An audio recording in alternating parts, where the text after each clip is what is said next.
Steam was out, diesel was in, and British Rail needed something small, reliable, and tough to take on the shunting yards across the country.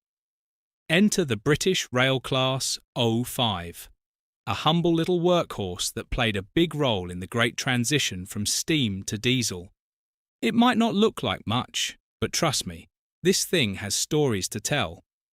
Built between 1955 and 1961 by the Hunslet Engine Company, the Class 05 was a diesel mechanical shunter, designed for short runs, tight spaces, and heavy lifting in Britain's busy freight yards.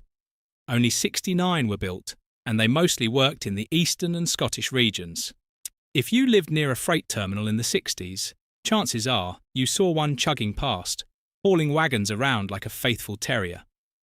Under the bonnet, it packed a Gardner 8L3 diesel engine, an 8-cylinder beast producing 204 horsepower.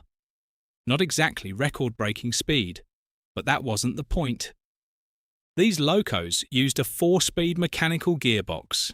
Yes, you actually had to shift gears manually. Combine that with a friction clutch and jackshaft drive, and operating one was more like driving a lorry than a train. Let's just say, it wasn't the smoothest ride on rails. So why don't we see more of them today? Well, as useful as they were, the Class 05 had issues.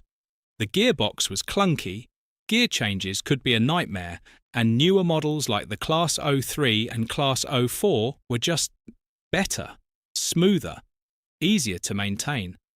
Most Class 05s were retired by the late 1960s. Some didn't even last a decade in service. That's a short run, even by BR standards. But here's a fun one. D2554, better known as Nuclear Fred. Yep, that's really what they called it. It was shipped off to the Isle of Wight in 1966 and helped with electrification work on the Island Line. Its small frame made it perfect for the tight clearances down there. After retirement, Nuclear Fred was preserved, and today you can still see it running on the Isle of Wight Steam Railway. Living proof of diesel's awkward but vital early years.